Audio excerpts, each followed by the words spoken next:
And we are recording. Are we going? We're going. All right. Hey, everybody. So, Hey. Are we on your channel? We're not live. Oh, we're not really. We're not live. I couldn't hook up live, so we're recording. Okay.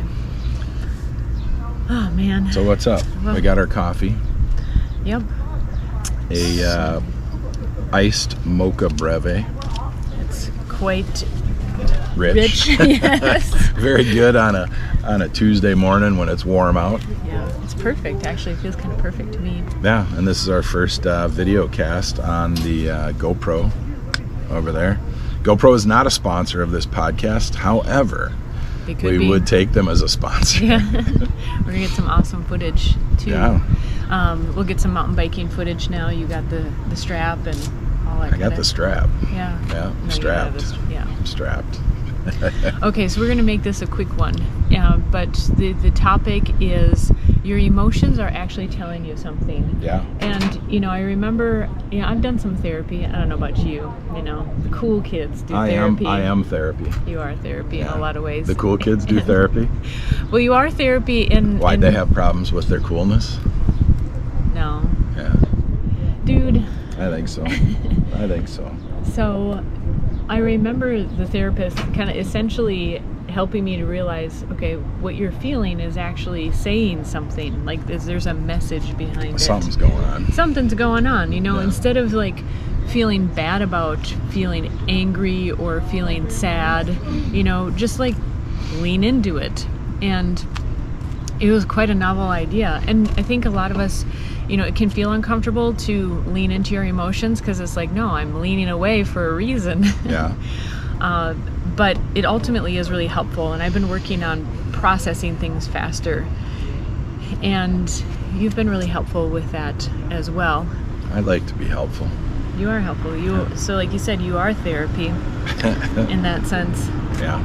And what's kind of interesting is when you're used to repressing your emotions, it just becomes a way of being. And then, months or years down the line, you're like, why am I so bleh? Why can't I feel a nice range of healthy emotions, or I can't even feel happy? Well, it's because you've spent so much time, I'm speaking from experience here, Yeah. You've spent so much time repressing the bad emotions, the emotions that you don't want to feel, that you actually can't feel the good stuff either. It's just it's a blanket effect. And I don't have that problem. you don't have I've been very expressive my entire life.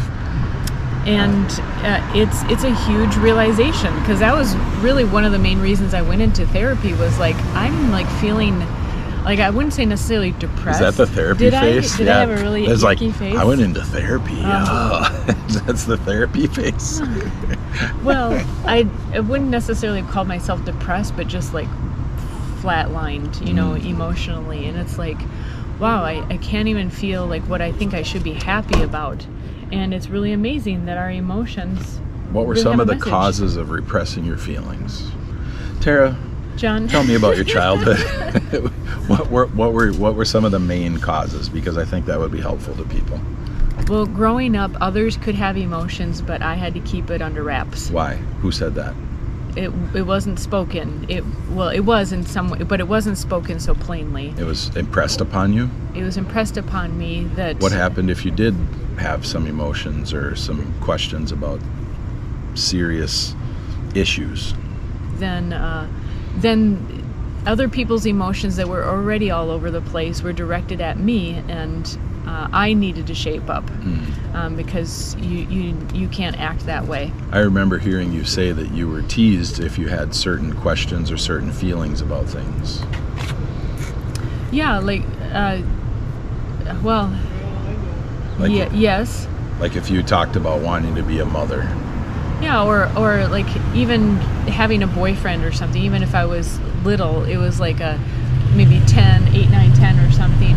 The idea of having a boyfriend was kind of teased. It was a teasing matter instead of well, someday, and that stopped you from talking about those things. Yeah. Yep. And so even what could be good feelings was turned into feeling or teasing, and so it wasn't. So when you stop yourself from talking about things that are important to you or things you want to you have feelings you don't understand, if you stop talking about them, that's what you're calling repressed. Yeah. You just stuff them down and hide them because you don't want to be embarrassed, or you feel maybe that you're not right, or you're not correct in some way. Right. Or you just keep it inside because you're going to get yelled at anyways, or so it's just easier. It's less conflict externally and internally initially to just not bring it up. Yeah. And after everybody has their limits, for how long that's going to be, but it really dampens your emotions overall. And so I've been working at it. It's something that I've been working on for years, but it kind of takes reminders every once in a while. I'm like, oh yeah, I'm feeling this, and it's because my pattern is, let's say I'm feeling angry about something, then I'll get angry at myself for feeling angry, and then it becomes a perpetual cycle. It becomes perpetual, and then I start shaming myself. Wow. For that, yeah, and so the anger just builds up even more. Yeah. Well, I see you're wearing a specific bracelet. That's interesting. Yeah. That's a Serenity Prayer bracelet. That you got me. Yeah. Yeah. But what does a Serenity Prayer say? God, grant me the serenity to accept the things I cannot change, the courage to change the things I can, and the wisdom to know the difference. It's kind of what you're talking about, right? Totally. I made a big decision earlier this morning while I was out in the garden, so this is the prompt. I'm not going to get into the details, but I actually over the weekend, probably underneath it all, was upset, and then it kind of peaked, and then this morning, it helps because I wake up better if I'm upset. Like you get up and you're ready to go. Yeah, I'm not groggy, but I'm like, I don't want to wake up this way. Yeah. And then I'm in the garden. I'm like, you know what? I'm not gonna let this delay. What can I change about this? Right. And I thought to myself, and I made a decision. Okay, this is what I can change. It's going to take some time, but I'm deciding. I'm not waiting for some other person or circumstances to dictate what's going to happen. I'm taking charge of my own self, and this is what I'm deciding to do. And because I knew that the upsetness, the anger that I was feeling was due to this situation, and I couldn't just let it be. I couldn't just let it continue to develop or continue acting in the way that I was acting, which is not being assertive enough. Well, and it sounds like there's some self punishment that goes along with it too when you do that. Yeah, like why am I feeling upset? Or I should be able to handle this. This is not that big a deal, really, is it? You were telling me yesterday about some things that some people you were dealing with. You weren't having issues necessarily with them, but I was kind of putting myself in the shoes of these project managers and with people who are just not delivering. And I'm like, well, you can get in a situation, well, my situation's not that bad, and so you can start repressing in that way also. Okay.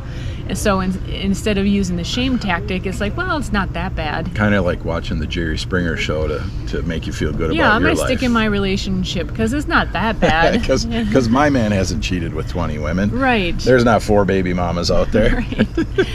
So that's not necessarily healthy either. And it's really about being honest with yourself, and then but also taking responsibility, because the decisions that I decided to take, I will have to step up to the plate at the same time. But you also looked freed. You seemed a little lighter. You looked, when you told me what your decision was, you seemed, although it's going to be a tough thing to do, you also seemed like you were freed up. Yeah. Well, it's like when you decide to rip off the Band-Aid and you just make the decision and you're getting yourself geared up for it. Otherwise, it's going to be a slow, drawn-out effect. Yeah. Either way, it's painful, right? Yeah. There are certain things in life that either way it's going to be difficult, but you can choose the route. Try being a guy when you're out in the woods and you don't have a Band-Aid and you use duct tape. Oh, yeah. You're saying a guy because you have all the hair? Because you cut yourself with duct tape, and then you rip the duct tape off, and it re-rips the wound open. Because duct tape sticks really well. Yeah, it's the reason they call it 100-mile-an-hour tape. Mm-hmm. Yeah. All right. Every guy that's used duct tape will tell you the story about one of those. Well, that one time. I shouldn't have used duct tape, but I had to. Seemed like a good idea at the time. Yeah. So in case that, it's so funny because the statement of your emotions are telling you something, and then when you go through an example, it's like, well, yeah, of course, like if you're crying, you're sad or upset about something. I was listening to something the other day also, that how sadness and laughter are actually so close that you can cry about both. But actually being well educated about your own emotions, being in tune, is really healthy and helpful. Well, it's kind of like the stress of success. Lots of people say they want the success that other people have, but they don't. If they're saying that, they don't understand. Losing everything is just as stressful as gaining everything. Mm-hmm. Yeah, it's when you gain something immense, when you gain something immense and you're not quite prepared for it, it is one of the most stressful things you'll go through, because you don't have all the tools to deal with it. You don't have all the places to put all the pieces. You've got to start thinking, and then you have responsibility. Yeah. So that's one of the things that most people don't understand about success. Tremendous success comes with tremendous responsibility. And that's why most people will not unrepress themselves, because they already are comfortable. They're already in a place they understand. They already know what's going on. They know what to expect from themselves. They're used to the feelings they have. They're used to sitting back and going, well, I can, this is a little depressing. Well, I'll just have a glass of wine. This, I can deal with this way, or maybe I'll just smoke a little weed, and I'll forget about everything. But when you come down from that high, and when you come out of that wine stupor after the next morning, you get the hangovers gone.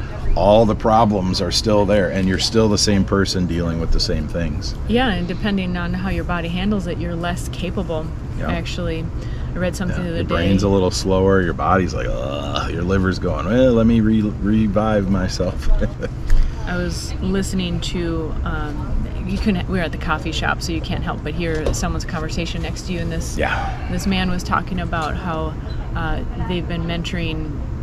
It just happened to women in their business. It happens to be that there are a lot of women, and these guys are mentoring these women, and inevitably it sounds like often they're saying, well, you have to be more assertive. Yes, as a woman, it may be harder to do, and people may more readily say, oh, she's such a biatch or something like that. But if you're going to be in these positions, you need to do that. And honestly, that's something that's been really difficult for me. I think, women are naturally more agreeable and will not... accommodating. And accommodating. Yeah. And they tend to see the other person's side a little bit more. So they go, well, I understand why that person does that. Yeah. But it doesn't make it right that person is doing that thing that's causing a problem. Right. Women are more likely to be like, well, I'll politely suggest some things, and they'll probably figure it out on their own. And guys are more like, hey, you need to quit that right now. Mm-hmm. If you're running in the house, you're going to fall and hit your head on a sharp corner. If you're climbing a tree, you're going to fall and break a leg. A woman will get worried. Oh my goodness, don't hurt yourself. Well, and I even had the experience recently where I thought I was politely assertive, and it still had backlash. Yeah. And so it's like, again, like I said before, if difficult things in life they're going to be difficult no matter what, in some way. You're going to have to deal with it internally, externally. If you're doing anything in life, if you're walking on the ground, you're going to have gravity pushing up against you, the sun beating down on you. There's going to be something that you have to face. Gravity pushes up against you? It can feel like that. Interesting. You didn't know that? I don't know. I didn't know that if you knew about my woman voice that I just did a little bit ago. No. Don't hurt yourself. Oh my goodness, don't hurt yourself. That's my woman voice. Well, be careful. Don't fall down because the ground is constantly coming up at you. Coming up at you. Yeah. Well, I can see that. I could see how you're technically thinking that's way. Friction. It's meeting you both ways. Yeah. So, I mean, if you're to think purely, John, and not just scientifically and what you were taught in school, if you were to be creative, you'd actually just say yes, but plainly, yes, it's pushing up. I knew physics before I went to school. Yeah, up close and personal, right? Right. Yeah, guys are usually trying to fly higher and farther and see how well gravity can pull them down, and women are usually like, oh no, I wouldn't want to do that. That looks scary, or that might hurt. So, as I was thinking to myself, should I do a woman voice? No, just wait. Just wait. You can react to this in a woman voice if you want. I thought to myself, I have a certain point where I get sick of myself. And that's where I decided change. I'm like, if I'm bothering myself, and I think we all probably have this, but we have our thresholds, right? I enjoy and myself. I'm like, I'm so sick of hearing myself and feeling this. And I'm like, I want to have fun with Jon. I don't want to like be bringing up, oh, this situation and that situation. There are much better ways to use the time. Use me? Yes, use you and have a great time and sort through things that don't have to be such a drag. And I'm like, if this has gotten too much to a point, I need to take care of this, and it needs to be me. So you are extremely helpful and willing, and you've been there many times, and you're offering solutions, but at a certain point I have to protect our relationship as well. And absolutely. And go, Jon has been there, has always been there, and is wonderful in that way that he seems to not tire of it. But I need to be aware. I don't tire of you. Yeah. That's what happens when you're in love. Well, you have a lot of love then, because I've brought a lot of things. Remember, my heart is big enough for the whole world. Yeah. Yeah. So that's the synopsis. This is Morning Talk with Jon and Tara. It is. Or it is the Uncle Jon and Auntie Tara podcast. Right. Are we deciding yet? Sometimes it's the Marital Arts podcast. It just depends. Just depends on the day. Yeah. Well, I would call this one Morning Talk. Morning Talk. Yeah. Yep. So pay attention to your emotions. Listen to them. They're actually saying something. And deal with things in the moment so that they don't become gigantic and muddled in the mess of things that you haven't dealt with. You need to deal with one thing at a time. You need to deal with each thing as it comes up, and you need to give yourself a break and not try and be constantly fixing yourself. You got to take a little time to smell the flowers. Like you said, you were out in the garden this morning. Take a little bit of time, Don't just think about your problems. Think about your solutions. Think about your prosperity. Think about the things you're grateful for. Remember the things that you did to get to where you are, and duplicate more of those things to go farther. Yep. And mountain bike with your husband. Definitely. Do the fun stuff. If the not fun stuff is overloading you, you need to change something. Yep. Absolutely. Well, there you go. All right. That's Morning Talk. Coffee in the Park with Jon and Tara. That's not a new podcast name. Yeah, it's kind of cool. What was Coffee in the Park. Coffee in the Park. Yeah. Yeah. Kind of like that. We'll have to move somewhere then that we can be in the park all year round. Later.